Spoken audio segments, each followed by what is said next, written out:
Hello dear NEET aspirants, जैसे आप जानते हैं कि ऑल इंडिया काउंसलिंग जो ऑलरेडी 21 तारीख से स्टार्ट हो चुकी है। बहुत सारे स्टेट्स की ऑलरेडी नोटिफिकेशन आ चुकी है और बहुत जल्द आपको वेस्ट बंगाल की नोटिफिकेशन भी देखने को मिलेगी। वेस्ट बंगाल एक ऐसा स्टेट है जहां पे बहुत सारे अच्छे कॉलेजेस हैं और कॉलेजेस के अंदर स्टेट कोटा होने की वजह से यहाँ पे जो स्टूडेंट्स की क्वालिटी है वो काफी बेहतर है, क्योंकि स्टेट कोटा की फीस जो है वो काफी कम होती है और हर एक कॉलेजेस में 33% स्टेट कोटा की सीट्स अवेलेबल है। तो अगर आपका टारगेट एमबीबीएस में एडमिशन 2025 में लेने का है तो वेस्ट बंगाल आपके लिए एक बेहतरीन स्टेट हो सकता है। बाकी राज्यों की तुलना में वेस्ट बंगाल की जो काउंसलिंग प्रोसेस है वो थोड़ी सी डिफरेंट है। वेस्ट बंगाल में जब आप काउंसलिंग के लिए आते हैं तो यहाँ पे पहले फिजिकल वेरिफिकेशन कराना पड़ता है और फिजिकल वेरिफिकेशन के लिए हर एक स्टूडेंट्स को जो अलग अलग राज्यों से ट्राई कर रहे हैं, रजिस्ट्रेशन करने के बाद फिजिकली उनको वेस्ट बंगाल आना पड़ता है डिफरेंट नोडल सेंटर्स पे जो उनके रजिस्ट्रेशन के समय उनको अलॉट किया जाता है। जब आप वेस्ट बंगाल आए तो बहुत जरूरी है कि जब आप 1-to-1 आपने बहुत सारे कॉलेजेस के बारे में डिटेलिंग डिफरेंट प्लेटफॉर्म से, डिजिटल प्लेटफॉर्म से, यूट्यूब से,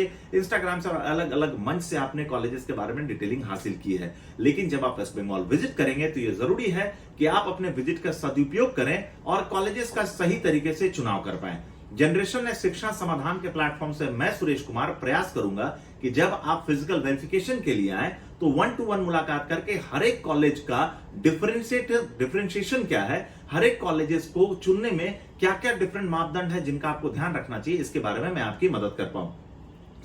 क्योंकि आप ब्रोशर्स के माध्यम से और टेम्पलेट्स के माध्यम से और वीडियोस के माध्यम से कॉलेजेस की एक्चुअल जो व्यूज नहीं जान पाएंगे, हम लोग मदद करेंगे आपकी कि 1-to-1 आपको कॉलेजेस में विजिट कराएं, मैनेजमेंट के साथ सीधी आपका संवाद हो ताकि किसी तरह का फीस का जो कंफ्यूजन है वो कंफ्यूजन ना रहे और किसी तरीके से आपके साथ कोई भी मिसकम्युनिकेशन ना हो। कॉलेजेस की जो बैंक गारंटी है वो अलॉटमेंट से पहले अगर आप डिस्कस कर लेंगे तो रिपोर्टिंग सेंटर्स पे आपके लिए वो भी एक चैलेंज नहीं बनेगा। उसमें भी जनरेशन ने शिक्षा समाधान आपकी मदद करेगा। फर्स्ट पेमेंट जो होगा वो क्या होगा या पूरी फीस देनी पड़ेगी, ये भी पहले ही डिस्कस हो चुका होगा, जिसकी वजह से रिपोर्टिंग सेंटर्स पे आपको तकलीफ नहीं होगी। तो आपके पास वेस्ट बंगाल जब आप विजिट करेंगे फिजिकल वेरिफिकेशन के लिए तो डिफरेंट कॉलेजेस को विजिट करके वहां के हॉस्टल्स, वहां की लेबोरेटरी, वहां के हॉस्पिटल्स, अगर उनका अपना हॉस्पिटल नहीं है, गवर्नमेंट का हॉस्पिटल्स हैं, तो उनका कम्युनिकेशन किस तरह का है, वहां पे पेशेंट फ्लो कैसा है और वहां का फूडिंग कैसा है, इसके अलावा जो फीस स्ट्रक्चर है वो किस तरीके, इस तरीके से ये सारी इंफॉर्मेशन जो होगी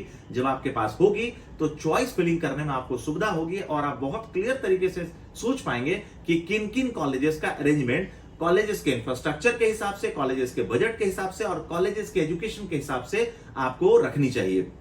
तो रजिस्ट्रेशन से लेकर के डॉक्यूमेंट वेरिफिकेशन तक और अलॉटमेंट के बाद रिपोर्टिंग तक कंप्लीट असिस्टेंस जो होगा जनरेशन ने शिक्षा समाधान के माध्यम से वेस्ट बंगाल में आपको मिलेगा डिफरेंट कॉलेजेस में। और हम लोग ये भी इंश्योर करेंगे कि जब आप वेस्ट बंगाल विजिट करें तो डिफरेंट कॉलेजेस को फिजिकली विजिट करके आपकी मैनेजमेंट से इंटरेक्शन की जा सके। तो अगर आप वेस्ट बंगाल प्लान कर रहे हैं और रजिस्ट्रेशन खुलने के पहले या फिर रजिस्ट्रेशन खुलने के बाद अगर आप यहां विजिट करने वाले हैं वेरिफिकेशन के लिए तो जनरेशन ने शिक्षा समाधान को जरूर कॉल करें ताकि 1-to-1 हम लोग कॉलेजेस के साथ विजिट करा के लिए आपके लिए कॉलेज चुनने में आपके रास्ते को और बेहतर और आसान बना पाए। तो जुड़े रहिए हमारे साथ, क्योंकि 17 सालों का लंबा समय हम लोगों ने इस फील्ड में दिया है। पिछले 17 सालों में हम लोगों ने प्रयास किया है कि स्टूडेंट्स को सही और सटीक इंफॉर्मेशन दी जा सके, किसी तरह का कोई मिसकम्युनिकेशन हमारे माध्यम से स्टूडेंट्स के साथ नहीं होता है और आप अपने कैरियर को लेकर के एक सुरक्षित हाथों में है। तो अगर आप नीट एस्पिरेंट है और वेस्ट बंगाल आपके लिस्ट में है तो ये एक सही वीडियो है और नीचे दिए गए नंबर पर कॉल करके आप अपने लिए एक अपॉइंटमेंट बुक कर सकते हैं। Thank you.